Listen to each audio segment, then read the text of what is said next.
The narcissist and their discard. You can often think that the discard is the end of the relationship with a narcissistic individual. However, it rarely to never is. When it comes to the narcissist discard, this is when they get rid of somebody that they no longer find of any use to them. When they believe that you've got nothing to offer them. Their discard, the narcissist discard, has absolutely nothing to do with who you are as a person and everything to do with who the narcissist is as a person. And when the discard comes from the narcissist, it's rarely the end of the relationship. As when it comes to a narcissistic individual, they tend to follow a very similar pattern of behaviour, a very similar cycle. Be it your narcissistic parent, your narcissistic friend, or your narcissistic partner, a narcissistic adult child, they follow a similar cycle. And one of the first of these is that idolization, where they're going to come on strong, treating you oh so well, treating you better than anyone ever has, spoiling you, wanting to spend excessive amounts of time with you, being there for you, going out and treating you, buying you those excessive gifts, messaging you, being the perfect person, always being able to solve a problem. Everything seems so good to be true, and you believe that you can't live without them. You can't live without their help and their support, as they go all out to mirror who you are as a person, or what you would like as a person, to future fake with you, to promise you the future of your dreams based on your biggest desires.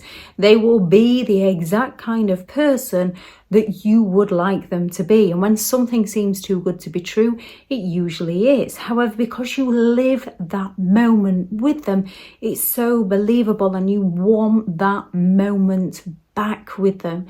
So when they begin to devalue you, you often believe it's something you've done wrong to push that person away. When they start to mock you and criticize you and humiliate you and tell you that that's not for you and disappear on you, when they suddenly start withholding attention, affection and support after showering you with it and blaming you, you go all out to change who you are as a person to serve who they are as a person.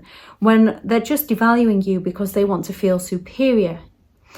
During the idolization, when they're love bombing you, you're usually giving them the attention that they believe they're entitled to. They are some of the most exploitative, envious, self-entitled people who lack the empathy to care about you that you could ever meet.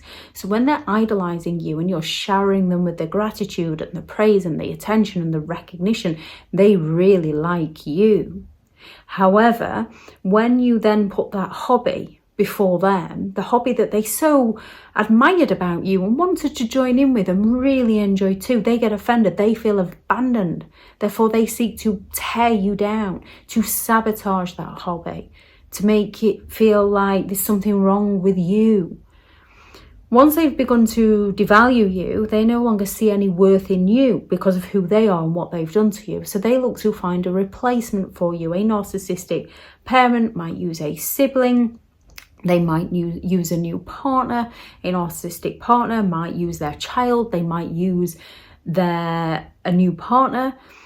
A narcissistic friend will move on to somebody else. They usually have somebody in their life that they're idolizing and somebody that they're devaluing and somebody that they're discarding. And they will cycle around these people.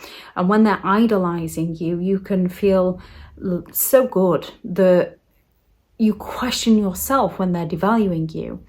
They sort of create that competition between people. So you're buying their attention.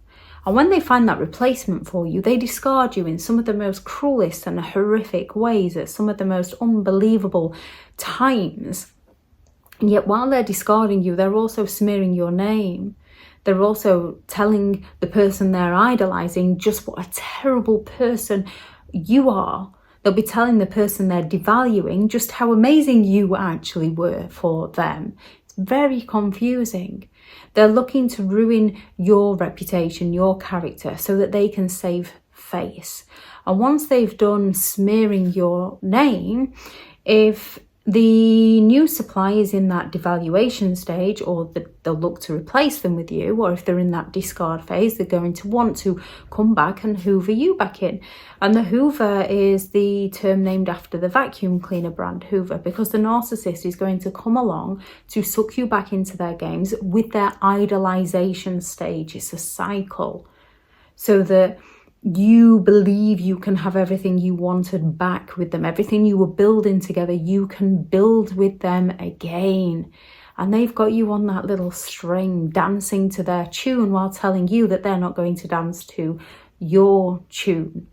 So they hoover you. It's a repeat cycle. It's the narcissist desire for control over the situation, for control over people. It's their desire to gain that external validation, yet they make you dependent on their validation, so you end up feeling like you're the narcissistic one. The narcissist discard is about their power over you, their control over you, or even sometimes they use it as leverage to punish you for not living life on their terms. Now, when you're a victim of this, it's extremely confusing. Not only is it confusing, you can also be incredibly trauma bonded. From the highs where your body releases the chemicals such as the dopamine, and the lows where your body releases chemicals such as the cortisol, you become incredibly addicted to that cycle yourself. So when they come back for the hoover, it's very difficult to resist the urge, to resist the temptation and say no. It's very easy to get sucked back into their games. When it comes to a narcissist and their discard, the narcissist discard is often their disengagement for that time where they believe they don't have a use for you, and they've seen someone shiny and new, or they're hoovering somebody old back into the relationship with the narcissist. When it comes to the discard, we have to begin to recognize the patterns of their behavior, because the final discard comes from you when you say, no more, I'm not doing this anymore, it's over. Now, this is when the discard still doesn't seem to be over, because when you finally say no more, they get offended. They get offended that they can't come back to you. They believe that you're betraying them, that you've turned against them, because everything is your fault and never their own, which is when a narcissistic person will escalate their smear campaigns. They'll escalate their post-separation abuse in order to get one over on you. If you finally say no more to a narcissistic parent and all their guilt trips, they get offended. They tell everyone that their children have no respect for them. And as you can be raised by a narcissistic parent and cut them off, then they go all out to make you look like you're the problem. So when somebody comes and says their children have cut them off, it's very difficult to recognise whether the parent was the narcissistic one or the child was the narcissistic one. And it's about recognising those patterns of behaviour with them, which is also difficult because the victim can fall back into the love bombing stage with a narcissistic individual. They often up their games, they up their post-separation abuse. They suddenly want control of their children when they've lost control over you. Those children where they used weaponized incompetence to have very little time or they put very little effort in for those children. They know nothing about their children. They treated their children oh so well in public, be it a narcissistic mother or a narcissistic father. They treat them so well in public, so they look like the perfect parents, yet behind closed doors they want nothing to do with them. So when you say no more, they suddenly want their children, and because they've put that idolization, that illusion out to the outside world, people can't understand why you'll not let them see their children, when behind closed doors they're failing to turn up for their children. They're turning up late, they're playing mind games with their children, that their children are becoming anxious and depressed, which they're blaming on you. You're doing it to protect your children, yet the narcissist goes all out to play the victim and claim that you're doing it because you're bitter. And due to how a narcissistic person has treated you, you might come across as looking bitter even though you're not. And this is when you've got to ride out the storm.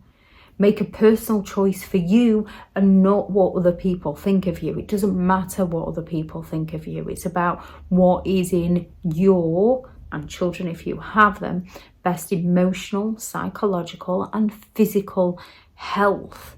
Narcissistic people know how to play the victim oh so well. However, how you win against a narcissistic person is by walking away and no longer playing. It's by leaving them alone. And they make it so difficult to leave them alone because they will push every last button to escalate their games to get you to react to them so they can use your reaction against you. However, the longer you don't play, the more they get bored because they're not getting that attention. They're not getting that validation that they so desperately crave from you, which is why they might escalate their games, and you might need to then speak to the authorities who don't always understand, and that can feel like an uphill battle. When you're breaking free from a narcissist, it is literally an uphill battle. It is like climbing Mount Everest, and you have no experience whatsoever and none of the equipment, and you have to learn each step of the way how to do things, and there is no end of mistakes to be made and to learn from. However, if you push through the pain and keep going, you will get to the top, because when a narcissist can no longer get anything from you, they get bored of you and they do leave you alone. Even though that discard comes from you because you're no longer supplying them, they still believe that it's your fault. They have to believe it was their idea in order for them to do something. So they have to believe it was them that got rid of you because you're the one that's bitter. You're the one that's manipulative. You're the one that's twisted. You're the one that's being so hurtful and cruel to them, because they will not reflect on their own behavior. They'll just project and blame everybody else. If anyone has any thoughts on this video, please do add those into the comments for people reading through. Thank you very much to all the returning subscribers and your continued support of the channel. It's greatly appreciated. If you are new to the channel, I'm Elizabeth Shaw. This channel is all about narcissistic behaviour to give you more understanding of the people you might be dealing with within your life, how to handle yourself around those people if you cannot go no contact, and different methods to find what works for you to help you understand and overcome narcissistic and emotional abuse. If you do find the information helpful on the channel, please do subscribe. If you are looking for further help and support in understanding and overcoming narcissistic and emotional abuse, I do have several online guides available, and those teachable links are in the video description. If you're looking for someone to speak to, I have partnered with BetterHelp, and their sponsored link is also in the video description. I do also have several books out on Amazon: 15 Rules to Deal with Narcissistic People If You Cannot Go No Contact, a Narcissists Handbook, which is the ultimate guide to understanding and overcoming narcissistic and emotional abuse, and a book on how to create safe boundaries around those who do not respect your boundaries. They'll be in the description also if you'd like to go and check them out. Go out there and create the day that you deserve, because you do deserve to have an amazing day. Bye.